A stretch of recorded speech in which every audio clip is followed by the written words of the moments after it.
Olá, bom dia! O Sergipe Rural está no ar e estes são os destaques desta edição. Capital sertaneja da pecuária, município de Nossa Senhora da Glória, promove a 10ª edição da Festa do Ouro Branco, evento que reúne centenas de produtores de leite da região. Alerta ao fim do prazo. Segunda etapa da campanha de vacinação contra a febre aftosa termina no fim deste mês e proprietários de bovinos e bubalinos no estado devem vacinar o rebanho para garantir que Sergipe continue com área de zona livre da doença. Simpósio de recursos hídricos, os efeitos da estiagem e as consequências que a situação produz no Nordeste são discutidos durante o evento realizado em Aracaju. E ainda, a coordenadora de defesa vegetal da Endagro fala sobre a portaria do governo do estado que previne a entrada de mudas e de vegetais que podem trazer pragas e doenças de alto risco para a agricultura. Estas são as nossas manchetes de hoje. Não saia daí, o Sergipe Rural está só começando.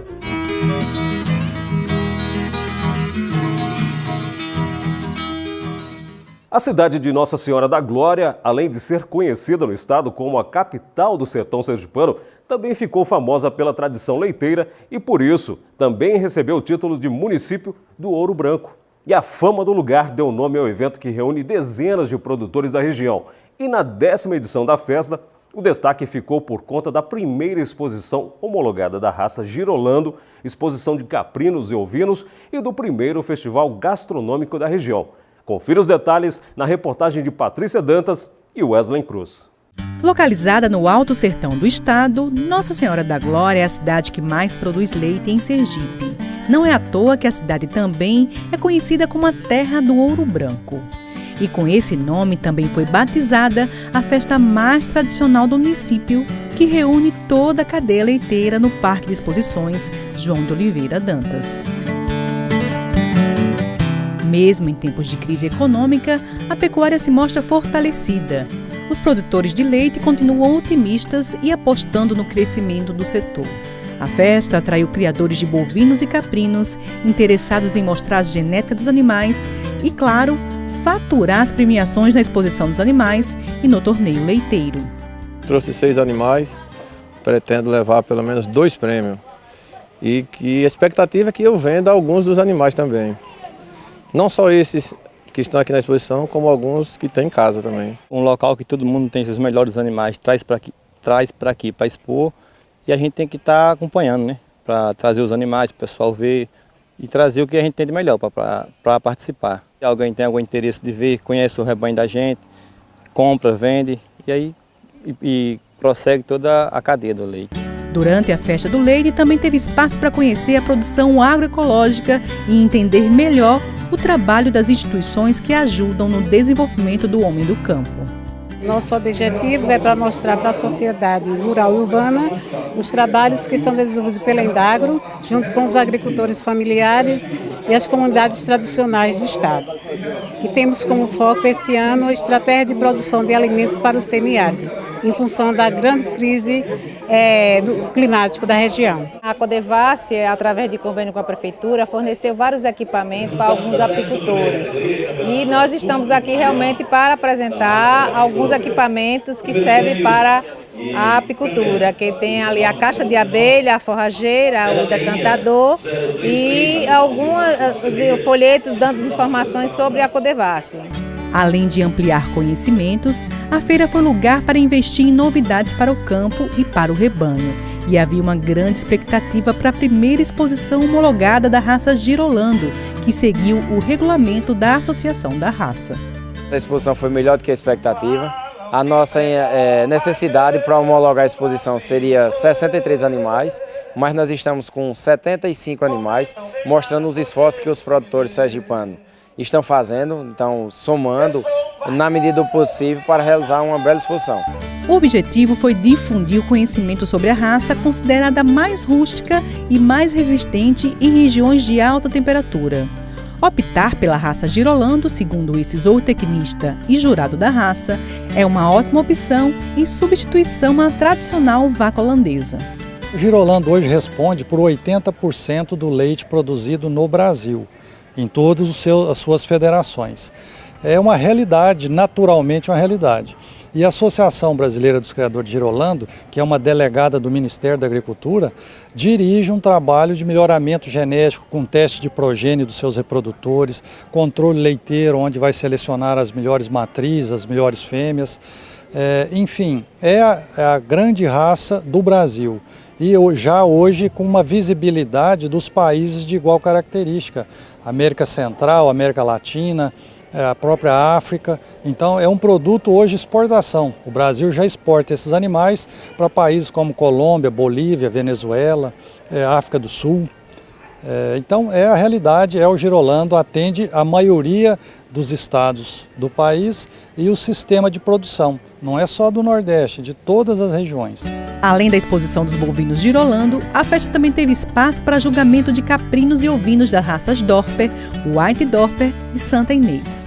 O que se julga numa exposição são as características fenotípicas do animal, ou seja, cada animal existe seu padrão racial, que é a lei que determina como o animal deve ser.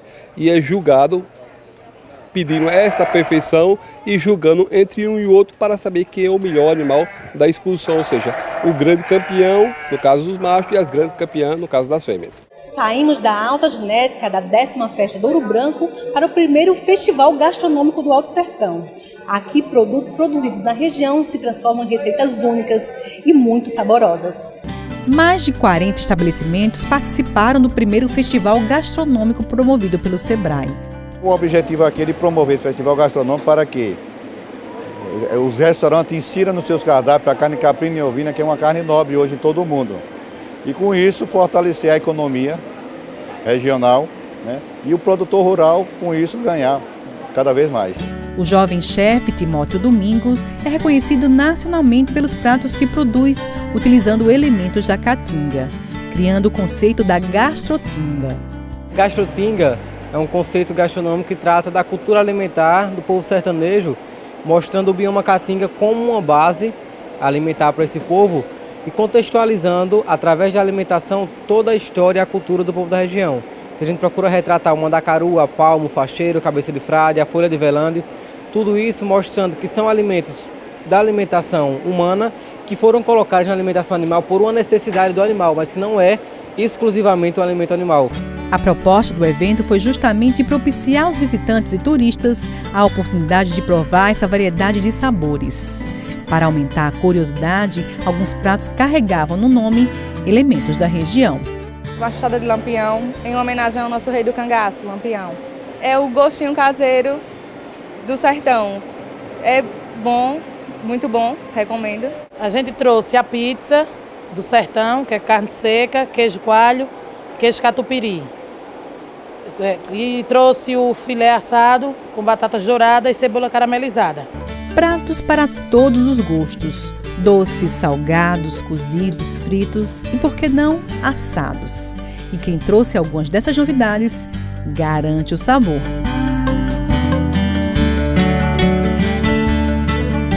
Quem experimenta nunca deixa de voltar para comer novamente.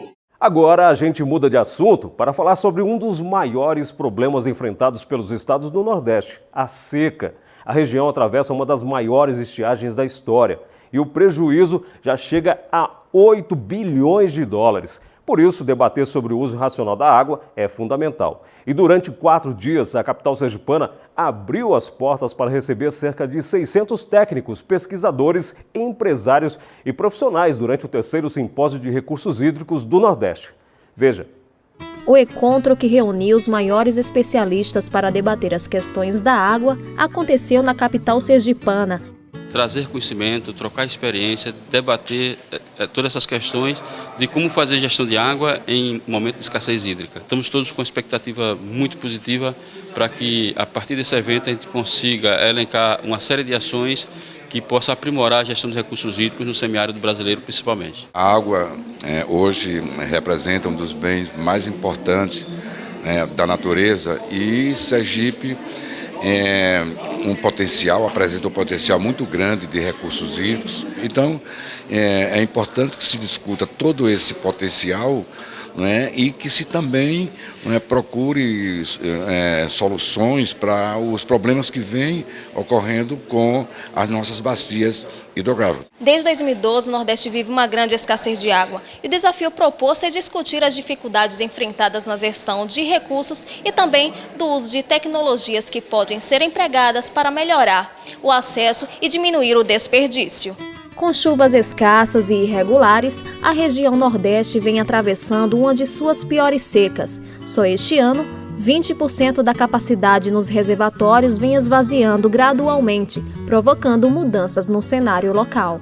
Nós temos buscado fazer uma série de ações voltadas para buscarmos resolver, digamos que os problemas de forma imediata e pensando também em alguma coisa mais prolongada para o futuro, naturalmente. Então, nesse período de seca, uma reunião de diversos órgãos dentro do estado de Sergipe e até também fora do estado, mas que são coordenados por um grupo de crise criado pelo governador, com representantes da Casa Civil, representantes da SEMAR, representantes da Secretaria de Agricultura, e aí inclui Endagro, Cohidro, para que a gente tome, e a Defesa Civil também, tome uma série de medidas que são emergenciais para que possa enfrentar o problema da seca no momento. De acordo com Belivaldo Chagas, vice-governador de Sergipe, a importância de se discutir recursos hídricos vem da necessidade em praticar o uso consciente da água. A necessidade urgente de despertar perante a população, né, o interesse no que diz respeito ao uso devido da água. Afinal de contas, esse é um recurso que não pode ser tratado mais como se fosse um recurso infinito, muito pelo contrário. Hoje é um recurso finito e vulnerável. É de responsabilidade de todos nós que a gente tem um tratamento de forma diferenciada. Veja vocês que a cada ano que passa a gente está sempre tratando da questão da seca. Mais uma vez no Nordeste vamos ter um verão difícil e a escassez da água se apresentando cada vez mais. Isso acaba acontecendo, repito, pelo uso indevido. É importante que a gente trate melhor as nossas bacias hidrográficas, é importante que os governos fiquem atentos com essa questão e, graças a Deus, no caso específico do estado de Sergipe, o governador Jacques Bahia tem estado atento. Recursos estão sendo aplicados via Secretaria de Recursos Hídricos no que diz respeito à manutenção e tratamento das nossas bacias hidrográficas, como o Água de Sergipe, o Água para Todos, enfim, para que a gente desperte esse interesse e automaticamente tenha a possibilidade de ter esse recurso, né, estendido para uma população cada vez maior, porque toda vez que essa história se repete, o sertanejo sofre, o governo acaba sofrendo também com isso, porque são mais recursos financeiros que temos que alocar, às vezes para um atendimento pontual, quando na verdade precisávamos ter uma forma de atender a população de uma maneira mais perene. Participaram do simpósio cerca de 600 pessoas, entre pesquisadores nacionais, empresários, autoridades, professores e estudantes da área, especialistas do Brasil preocupados com os recursos hídricos, saneamento e gestão da água. Promover uma discussão dentro de um contexto regional nos permite trazer as experiências que todos os atores possuem para que a gente possa promover políticas públicas focadas nas características regionais que envolvem aspectos culturais, aspectos de clima, aspectos de solo, né, de arranjos locais de produção, entre outros elementos. Todos acompanharam que esse problema deixou de ser do Nordeste e passou a ser um problema nacional. São Paulo passou por uma crise muito severa, agora Brasília, eu estive a semana passada, também está passando por uma situação difícil e é um tema que está na pauta nacional. Esse tema é importante que seja discutido bastante para que a sociedade também absorva esse tema, porque o Rio São Francisco, por exemplo, que é o nosso caso específico aqui em Sergipe e no Nordeste, que é um rio importante, ele precisa estar na pauta da discussão da sociedade, porque o futuro nós dependemos dele. Nós crescemos pensando que água era um recurso renovável e limitado, e isso não é verdadeiro. Nós sabemos que a água é um recurso limitado e é um recurso que tem que ser preservado não apenas para o nosso consumo, mas para as futuras gerações. E ainda falando em clima, a gente aproveita para deixar você bem informado sobre como vai ficar a previsão do tempo nos próximos dias no estado. Confira! De acordo com o Centro de Meteorologia de Sergipe, o sol aparece entre poucas nuvens no sábado e no domingo em todas as regiões do estado. Na segunda e na terça, o tempo fica nublado e há previsão de chuva rápida no litoral sergipano. No Agreste e no sertão do estado, o tempo segue firme, sem previsão de chuva. Na quarta, quinta e sexta, uma massa de ar frio pode provocar instabilidades na região litorânea. A temperatura durante a semana deve variar entre 22 e 34 graus. No município de Telha, a temperatura deve chegar aos 29 graus, 32 em Canhoba e 34 graus em Gararu. A seguir, vamos falar sobre a reta final da segunda etapa da vacinação contra a febre aftosa no estado. Não saia daí. O Sergipe Rural vai a um rápido intervalo e volta já.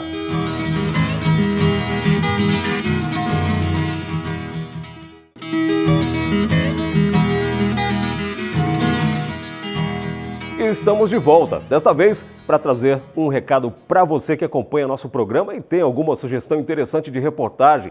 Entre em contato com a gente através do WhatsApp do Sergipe Rural. Anote o número 99894-6691. E agora a gente vai falar sobre a segunda etapa da campanha contra a febre aftosa, que termina no fim deste mês no estado. Sergipe é zona livre da doença há 21 anos. E para manter o status, é preciso que os proprietários dos rebanhos de bovinos e bubalinos imunizem os animais. E a expectativa da Endagro é vacinar 540 mil animais com até 24 meses de vida. Dia 1º de novembro teve início a segunda etapa da campanha contra a febre aftosa. Sergipe está há 21 anos sem incidência da doença e com isso conquista a condição de, nessa fase, vacinar somente animais até 2 anos. Por isso, do plantel de pouco mais de 1.000 animais, entre bois e búfalos dessa fazenda, somente 320 vão receber a vacina. Silvio, que é guarda sanitário da Endagro, acompanha e até participa da vacinação e relembra continuamente aos produtores a importância dela. Marca um calendário, tá entendendo? Aí pede a presença do guarda, de um técnico, tá entendendo? Da empresa, para acompanhar a vacinação. Aí é que se chama a vacinação assistida, como tem um funcionário, um técnico, um guarda sanitário ou um veterinário da empresa assistindo a vacinação. O trabalho não é muito fácil, os animais jovens e saudáveis têm muita energia e disposição e, por isso, acabam congestionando o local onde o gado é retido para a vacinação. Mas a turma da fazenda monta estratégias para vacinar o rebanho. Enquanto um faz a vacinação contra a aftosa, outro aproveita para fazer a vacinação contra a raiva. Cada animal recebe 5 ml da vacina contra a aftosa, que é aplicada na área do pescoço. Um a um, o gado jovem é vacinado. Vacina um lote, leva no pasto, volta e fica mais fácil, né? A gente vacinar assim antecipado, porque se tiver algum imprevisto, aí tem espaço, né, para a gente ter tempo de fazer tudo direitinho, que aqui vende gado para abate e é muito importante, para não ter nenhum imprevisto, né? A vacinação de bovinos e bubalinos também impede que a febre aftosa entre no estado e atinja outras espécies de animais que são suscetíveis à doença. Com a condição de zona livre de aftosa com vacinação, inúmeros benefícios são conquistados pelo estado, sobretudo o de realizar comércio de animais vivos, produtos e subprodutos de origem animal com os demais estados da federação e até para outros países. Para o estado e para o país é importante porque nós somos ainda o maior exportador de carne do mundo, de bovinos. Nós somos um dos maiores exportadores de carne suína e um caso de febre aftosa no país, não só no estado, porque o estado não é exportador, mas ele faz parte de um bloco de estados que tem uma certificação internacional e com isso ele teria prejuízo para o país todo, porque de imediato trancam as exportações de carne. E ela explica as implicações de não fazer a vacinação. O produtor que ele não vacina, ele tem além das sanções que ele tem por não vacinar, por ser inadimplentes no sistema, onde se cobra multa e taxa, que é um trabalho da Endagro, ele não vai poder fazer o comércio dos animais, porque para ele comercializar os animais, ele tem que ter a guia de trânsito e para ele ter a guia de trânsito é exigido por lei que ele esteja em dia com as 2 últimas vacinações. Então, a de maio e agora a de novembro. Só com essas 2 vacinações é que ele pode fazer a movimentação dos animais com crédito bancário. Então, ele tem um monte de sanções com isso. Na hora de comprar, é necessário verificar se a vacina está devidamente acondicionada e na temperatura correta. Nossa loja já está com o nosso material todo na geladeira, bem acondicionado, na temperatura recomendada pelo órgão de fiscalização, pela Indagro. E a gente já tem aqui o gelo disponível, caixa térmica para o produtor comprar e levar o produto acondicionado, pistolas de vacinação, porque o custo da vacina hoje é infinitamente mais barato do que perder um animal. A campanha de vacinação contra a febre aftosa acontece até o dia 30 de novembro. E a declaração que comprova a vacinação vai até o dia 10 de dezembro. E importante: vacinar e levar até o dia 10 do mês de dezembro a declaração, com os documentos, a relação do gado, a faixa etária de idade e a nota fiscal da vacina para passar para o sistema, o criador estar correto com as leis. Vale lembrar que as vacinas devem ser adquiridas pelo criador. Elas estão disponíveis em todos os estabelecimentos de produtos agropecuários cadastrados. O preço varia entre R$ 1,60 e R$ 2,00. Após a vacinação, o criador precisa encaminhar o relatório de vacinação animal para a Indagro até o dia 10 de dezembro. E você vai ver em instantes a preocupação da Defesa Vegetal do Estado para evitar a entrada de mudas e vegetais contaminadas, pragas e doenças que possam causar estragos e prejuízos na agricultura sergipana. Não saia daí, Sergipe Rural volta já.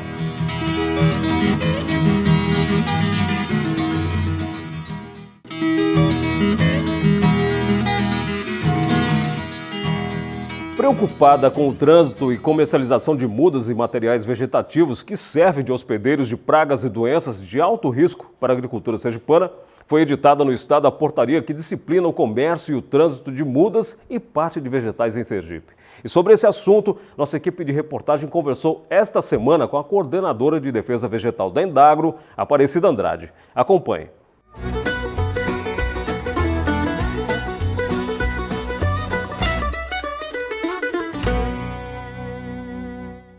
Preocupada com o trânsito e comercialização de mudas aqui no estado, a Secretaria de Agricultura editou uma portaria, a 54/2016, que fala sobre isso. E sobre esse assunto a gente conversa agora com a Aparecida Andrade, que é coordenadora de defesa vegetal. Aparecida, o que é que essa portaria vem trazer para o homem do campo? Então, nós tínhamos uma portaria de 2001, né, que não atendia às necessidades do momento, com essa globalização, com esse comércio interestadual intensificado. Então, o Sergipe recebia carga de outros estados e aumentou também a produção de mudas interna aqui de Sergipe. Então, por conta dessa necessidade, fizemos essa portaria para garantir, né, a sanidade da produção de mudas, né, essas mudas livres de pragas e doenças, e também garantir a questão genética da planta. Então, será proibido a venda ambulante de mudas, de plantas que são hospedeiras de pragas que têm importância econômica para o estado de Sergipe, como, por exemplo, mudas de coco, mudas de frutíferas em geral, a questão da roseira também, que é uma hospedeira da mosca negra dos citros. Então, começamos com essa questão da venda ambulante, né, que é proibido, e também uma parte muito importante, que é o comércio em estabelecimento comercial dessas mudas. Então, por exemplo, entrou recentemente em Sergipe, esse ano, o ácaro vermelho das palmeiras. Então, a produção de mudas de coco, ela era feita, era comercializada nesses estabelecimentos e não tinha documentação de técnicos habilitados para acompanhar essa produção, né? A gente deixa claro que a fiscalização de mudas, da produção de mudas no estado, quem faz é o Ministério da Agricultura, mas a Indagro fiscaliza tanto a parte de trânsito quanto essa parte de comércio. Aparecida, mas e a fiscalização? Como é que acontece sim? Principalmente na questão do trânsito dessas mudas. O trânsito dessas mudas são feitas por nossa fiscalização móvel. Nós temos fiscais que estão fiscalizando, já começaram, já fizeram um trabalho de divulgação dessa portaria. Foi feita uma circular juntamente com a portaria e para todos tomarem ciência dessa portaria, dando um prazo de 30 dias para que esse pessoal se adequasse a isso. E essas mudas, quando forem levadas de um canto para outro, quando for feito esse trânsito dessas mudas, tem que ser em caminhão lonado ou caminhão baú, para não correr nenhum tipo de risco de contaminação nesse trânsito, né?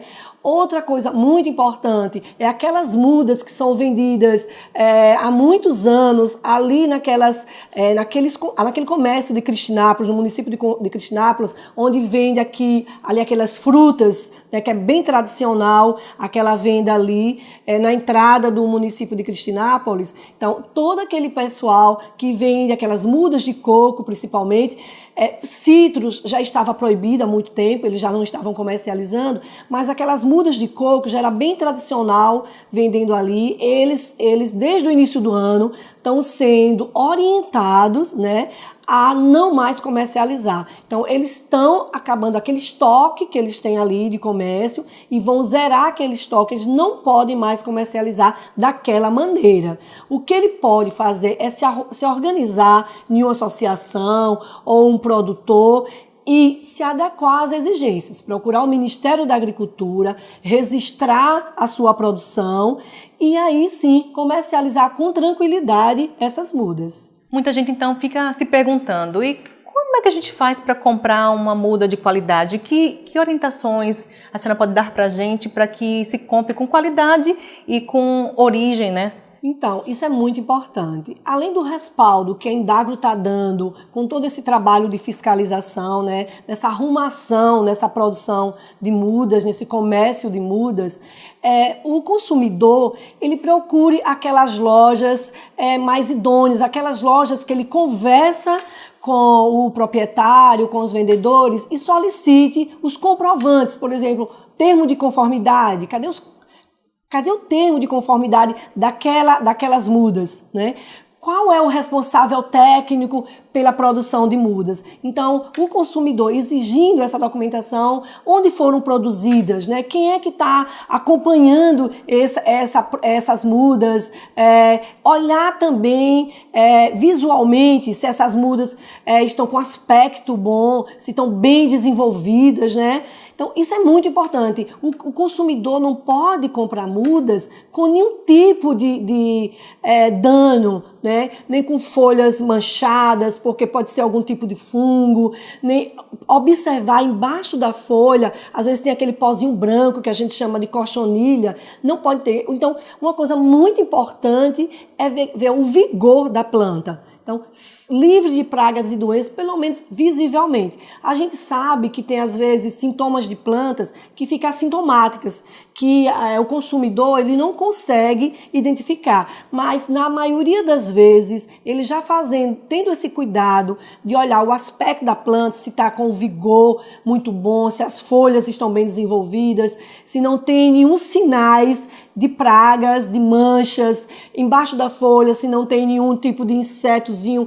que às vezes tem um pulgão que fica mais escurecido, a folha fica mais escurecida, às vezes embaixo da folha tem aquele pozinho branco. Então, tomando esses cuidados, fica mais tranquilo, né, você adquirir essas mudas. E se for um plantio comercial, o cuidado tem que ser redobrado, né? Porque se você vai fazer um plantio comercial, que são com uma área grande, com uma quantidade muito grande de mudas, aí você vai ter que conversar diretamente com o responsável dessa produção de mudas, né? O responsável técnico, né? O responsável que adquiriu aquelas sementes, que acompanhou aquele processo na produção de mudas. Porque um plantio comercial, está em jogo muita coisa, né? Está em jogo a questão de adubação, né? Está em jogo toda a estrutura de preparação daquela propriedade.